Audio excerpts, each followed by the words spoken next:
วยไม่จริงอย่าหญิงนะน้องสวยกว่าน้อง1,200ก็มีฮ่าฮ่าฮ่า Chừng gió mùa có cho khấu nhờ do trong chỉ lo vì trong chớp nở quá trình cho lời tu sự sát gió thâu tư chừng gió quên hoa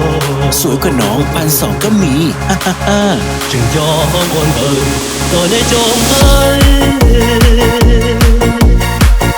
mong hoa có niềm để nhớ luôn ấy quá trình cho tao là một đêm thời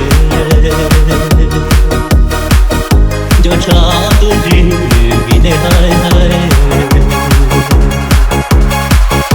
sẽ đi xin dạy một ta tôi lo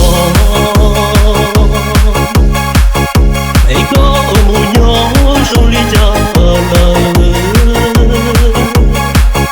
mà chỉ muốn cờ là lo chỉ không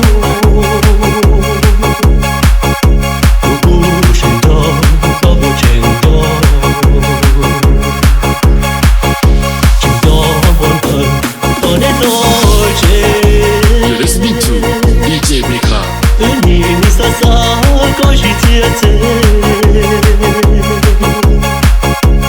lo xa ua sợ chỉ không che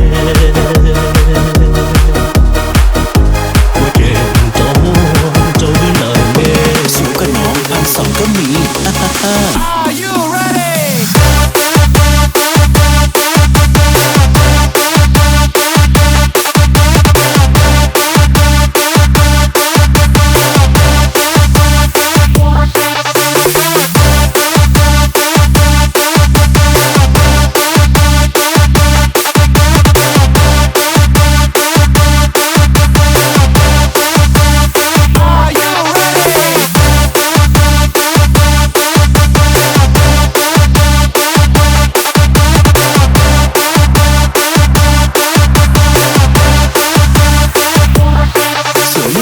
อย่าหญิงนะน้องสวยกว่าน้อง1,200ก็มี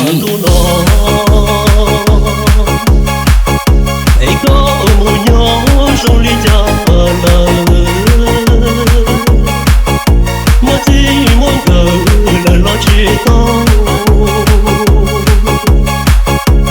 cuộc chuyện đó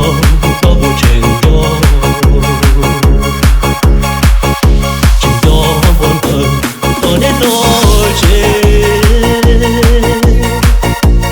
nhìn xa xa có gì chia sẻ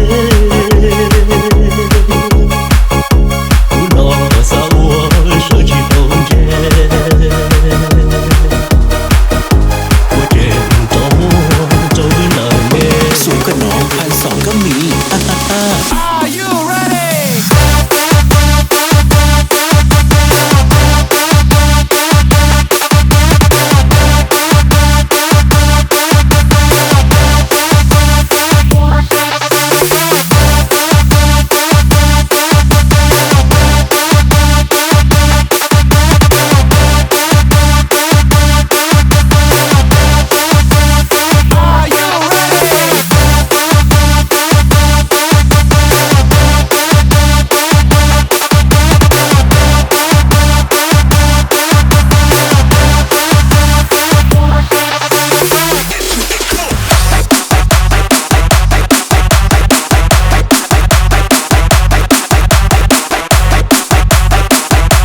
สวยไม่จริง อย่าหยิ่งนะน้อง สวยกว่าน้อง1,200ก็มี ฮ่าฮ่าฮ่า